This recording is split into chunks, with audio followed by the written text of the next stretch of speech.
Welcome to this podcast on Article 370 and the Jammu and Kashmir Reorganisation Act of 2019.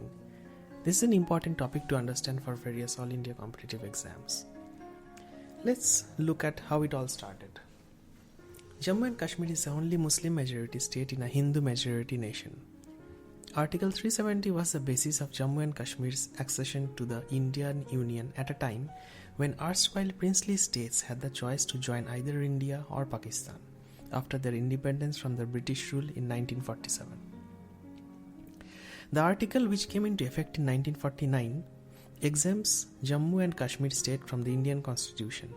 It allows the Indian administered region jurisdiction to make its own laws in all matters except finance, defense, foreign affairs, and communications.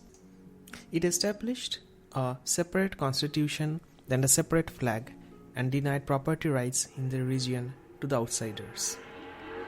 That means the residents of the state live under different laws from the rest of the country in matters such as property ownership and citizenship.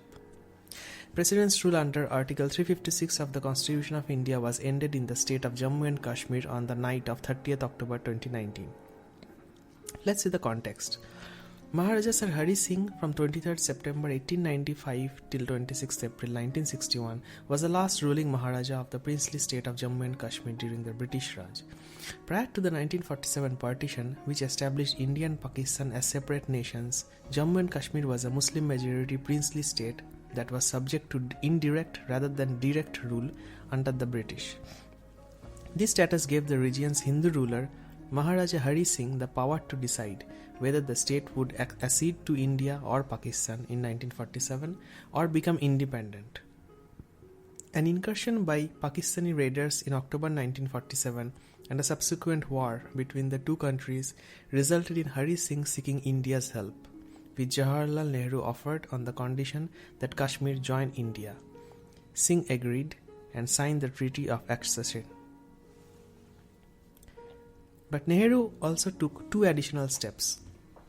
He promised a plebiscite in Kashmir in the hopes that Kashmiris would overwhelmingly pick India, and he accorded Kashmir special status that ensured, among other things, no one but a resident of the state could buy property there. Since then, India and Pakistan have fought two wars and innumerable skirmishes over Kashmir, which has been the scene of a bloody separatist rebellion that India says is abated by Pakistan. The plebiscite was never held. While Indian leaders welcomed his decision, Pakistan maintained that Hari Singh was in no position to make this choice on behalf of his people. After the 1947-48 Indo-Pakistani War, the UN Security Council adopted Resolution 47 in April 1948. This resolution held that Pakistan must withdraw its troops from the region, India must reduce its military presence, and India must hold a referendum to allow the Kashmiri people to determine their own fate. In elections held in Indian administered Kashmir in 1951, voters supported Jammu and Kashmir's union with India. This troubled context led the Constituent Assembly of India to enact Article 370 in 1949. When the Indian Constitution came into force in 1950, so did Article 370. Now, let's learn about Article 35A of the Constitution of India.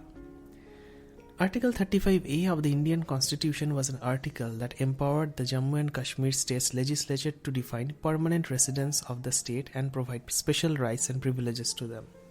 It was added to the Constitution through a presidential order, that is the Constitution Order 1954, issued by the President of India under Article 370. Article 355 states, saving of laws with respect to permanent residents and their rights. Notwithstanding anything contained in this constitution, no existing law in force in the state of Jammu and Kashmir, and no law hereafter enacted by the legislature of the state, a. defining the classes of persons who are or shall be permanent residents of the state of Jammu and Kashmir, or b. conferring on such permanent residents any special rights and privileges, or imposing upon other persons any restrictions as respects 1. Employment under the state government, 2. Acquisition of immovable property in the state, 3. Settlement in the state, or 4. right to scholarships and such other forms of aid as the state government may provide, shall be void on the ground that it is inconsistent with or takes away or abridges any rights conferred on the other citizens of India by any provision of this part. The state of Jammu and Kashmir defined these privileges to include the ability to purchase land and immovable property, ability to vote and contest elections, seeking government employment and availing other state benefits such as higher education and health care. Non-permanent residents of the state, even if Indian citizens, were not entitled to these privileges. The provisions facilitated by the Article 35A and the state's permanent resident laws have been criticized over the years for their discriminatory nature, including the hardships imposed on immigrant workers, refugees from West Pakistan, and the state's own female residents who could lose their permanent resident status by marrying out of state. Revocation of the special status of Jammu and Kashmir.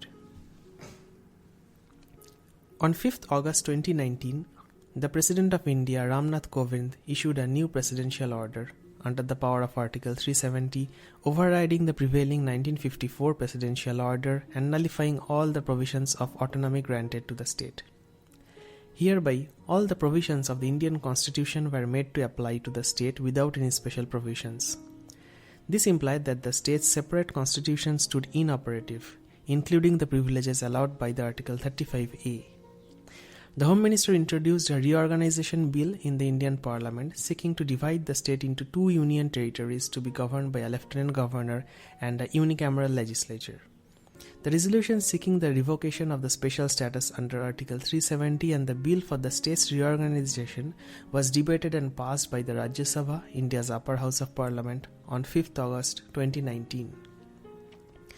On 6th August, the Lok Sabha, India's lower house of parliament, debated and passed the reorganisation bill along with the resolution recommending the revocation.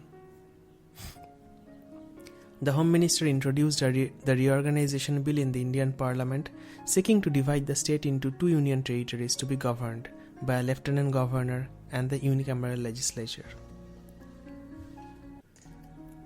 Article 370 of the Constitution of India. Article 370 of the Indian Constitution gave special status to Jammu and Kashmir, a region located in the northern part of Indian subcontinent, which was administered by India as a state from 1954 to 31st October 2019, conferring it with the power to have a separate constitution, a state flag, and an autonomy over the internal administration of the state. The Indian administered Jammu and Kashmir is part of the larger region of Kashmir, which has been a subject of dispute since 1947 between India, Pakistan, and partly China. Now let's see what Article 370 embodied. It embodied 6 special provisions for Jammu and Kashmir. Article 370 exempted the state of Jammu and Kashmir from the complete applicability of the Constitution of India. The state was conferred the power to have its own constitution. Central legislative powers over the state were limited, at the time of framing, to the 3 subjects of defense, foreign affairs, and communications. Other constitutional powers of the central government could be extended to the state only with the concurrence of the state government. The concurrence was only provisional, it had to be ratified by the state's constituent assembly. The state government's authority to give concurrence lasted only until the state constituent assembly was convened. Once the state constituent assembly finalized the scheme of powers and dispersed, no further extension of powers was possible. Article 370 could be abrogated or amended only upon the recommendation of the state's constituent assembly. These are the 6 special provisions for Jammu and Kashmir under Article 370. The Clause 7 of the Instrument of Accession signed by Maharaja Hari Singh declared that the state could not be compelled to accept any future constitution of India. The state was within its rights to draft its own constitution and to decide for itself what additional powers to extend to the central government. Article 370 was designed to protect those rights. According to the constitutional scholar A.J. Nurani, Article 370 records a solemn compact. Neither India nor the state can unilaterally amend or abrogate the article except in accordance with the terms of the article. actions and reactions during this time. All Kashmir Valley-based parties including the National Conference, NC, People's Democratic Party, PDP, the Jammu and Kashmir's People's Movement, J&KPM, and others are opposed to any tinkering with Articles 35A and 370 that gave a special status to Jammu and Kashmir. The Congress Party also wanted these articles to be protected. Congress leaders maintained that senior leaders of the party, including late Prime Minister Jawaharlal Nehru, had painstakingly worked out Jammu and Kashmir's relationship with India through promises made in those articles. Among the centrist mainstream parties, the Bharatiya Janata Party stood for abrogation of these articles, arguing they were roadblocks not only to the integration of the state with the rest of the country, but also in the development of Jammu and Kashmir. Indian authorities banned public movements, shut down schools and colleges indefinitely, and put two former chief ministers of Jammu and Kashmir, Omar Abdullah and Mehbooba Mufti, under house arrest during the announcement. The two leaders took to Twitter to express their disappointment over the decision and warned of consequences. Indian media reports suggested that mobile internet services were suspended in Kashmir Valley and satellite phones were being used by security officials. Critics on Twitter have also condemned the move, calling it authoritarianism, and Indian author Ramachandra Guha blamed the government for taking action without a proper debate. As a party to this international dispute, Pakistan will exercise all possible options to counter the illegal steps, Pakistan's foreign ministry said in a statement. Political science research suggests two pathways through which violence in Kashmir could escalate following the revocation of Article 370. First, studies indicate that when a national minority in a peripheral region is politically excluded from power, such exclusion can fuel insurgent violence. Secondly, the abrogation of Article 35A, non-Kashmiris now have the right to move into the region and acquire property. The demographic changes from an influx of non-Muslims into the Muslim-majority Kashmir region of Jammu and Kashmir could generate conflict between newcomers and the local population.